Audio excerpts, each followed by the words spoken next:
He walked on. He found a rotting trunk covered in fungus, rippling lines of livid yellow Jew's ears eating away at the softened wood. Listening to what? He looked at them closely, their whorls, the wash of colour across them that went in waves or rings, pinkish towards the outer edge. And there, at one end of the log, was scattered evidence that it was used as a thrush's anvil. On the flattest part of the trunk, a bird had brought snails, and with them in its beak, whipping its neck back and forth, had smashed them open. Smithereens of spiral shell, some with a frail foam of mucus still on them, made a constellation that John swirled with his fingertip.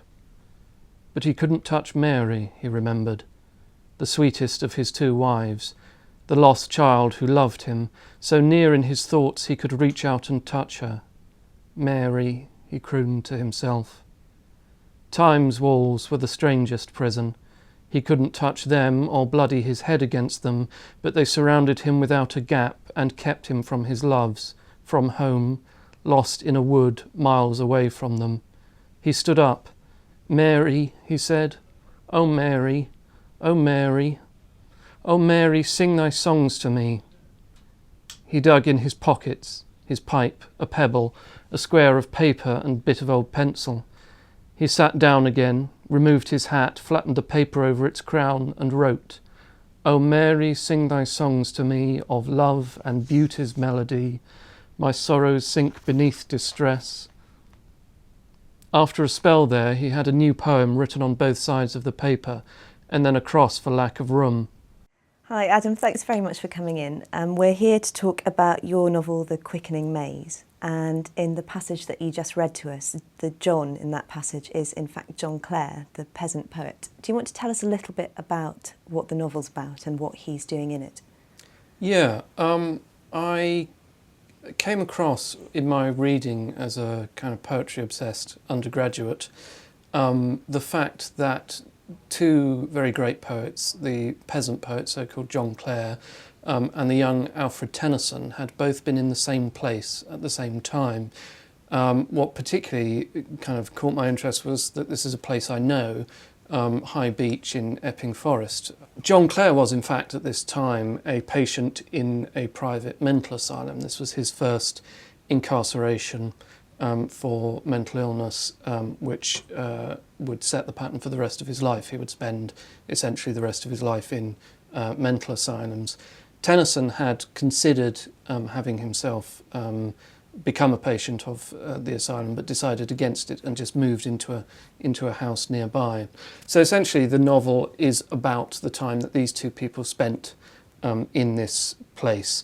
It involves also another significant historical character, the owner of the mental asylum, Dr. Matthew Allen, very interesting, variegated, kind of skittishly entrepreneurial character. Clare is in a way the central figure of the novel, and you get to watch him struggling with the dissonances and the contradictions of his existence. In his periods of madness, you see him attempting to inhabit and fully delusionally inhabiting various roles that give him a sense of power and security. So at various points he imagines that he is a champion prize fighter, or Byron, or even Shakespeare and Nelson.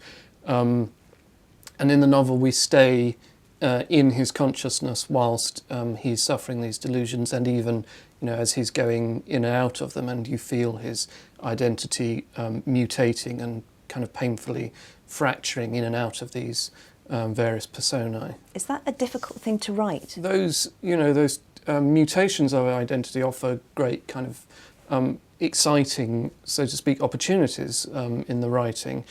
And what about Tennyson? How did you find a way into him? One of the things that's very attractive about this conjunction of people in this place is that they're very different temperaments and ways of thinking, and very kind of neatly, in some ways, contrasting. Clare is, I think, along with D.H. Lawrence, our great poet of the present tense, he's very sharp-eyed observer of the world. Tennyson, by contrast, is very much a poet of the past tense, famously the great poet of mourning in Memoriam, which we see him here beginning to write, which in part by virtue of becoming Queen Victoria's favourite poem after the death of Albert, brought about his laureateship and his great, his world fame, essentially. He's very much, in the Miltonic line in English poetry, which Clare isn't, I don't think. Also, he's terribly myopic and literally can't see the world around him in a way that Clare has always available this kind of light, rapid connection with the world. The world around Tennyson literally was this heavy sort of fog that graded away very quickly into these sort of dim eternities, which you see very much reflected in his writing. And you have them both at this point when actually their fortunes aren't sort of specially different. They're both in fairly dire straits, and they're both feeling pretty low. But what we know, which obviously they don't in the novel, is that Tennyson's fortunes are about to go up, up, up, and Clare is going to spend the last 2 decades of his life in a lunatic asylum. Yes. And is that, do you think, is there an indictment there of the way society was generally? Would Clare have gone mad, do you think, had he had Tennyson's start in life? Matthew Allen, the asylum director, when he first met Clare, thought that there was no reason for him actually to be mad, and that if it weren't for this terrible constriction of circumstance around Clare and the tensions that he was struggling to deal with, he wouldn't have been delusional. In Allen's opinion, a regular income and a quiet life, Clare would have been quite healthy, I think. And so you mentioned there Matthew Allen, yeah, the director of the asylum. He's the third point on the triangle in this story. Yes. He's a fascinating character. Yeah, he is. Seems to me, possibly of the three of them, I thought the most interesting. He, like Clare, I think, represents a very interesting turn at this historical moment from the Regency world into the Victorian world. He'd had a fairly checkered background in the Regency period, had spent a couple of spells in jail, and he then discovered phrenology, which is the science of bumps on the head, and studied it and became one of the leading exponents of it in Britain, and worked in the York Asylum, which is really the first place where this kind of enlightened moral therapy, as it was called, was being born in Britain. And I think with a very determined idea of becoming a respectable, great Victorian word, respectable establishment figure, he set up this private mental asylum just outside London. Unfortunately, his ambition and his sense of always wanting to expand his definition of himself and his sphere of activities meant that he hatched this mechanical wood carving scheme, which we see him get Tennyson and other people involved in, which has a rather kind of turbulent unfolding. And so this is a novel about poets and poetry, and you are possibly better known at the minute as a poet yourself, having won the Costa Prize earlier this year for your collection, The Broken Word. Is it difficult to juggle these two disciplines of novel writing and poetry? Do they fit together?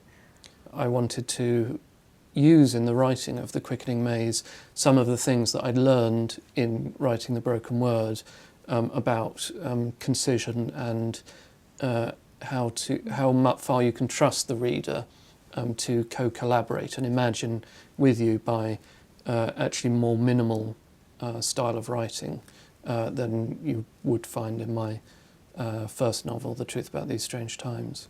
And was it intimidating as a poet to be writing a book about these two great poets? Yes, but it's obviously an extremely audacious and questionable thing to attempt to inhabit the mind of two writers who at the best were geniuses, unquestionably, but in the end, that's a sort of I don't know what I could do about that really, beyond reading and imagining myself as intensely as possible into their worlds and then giving it a go. Adam, thanks very much for coming in. Thank you.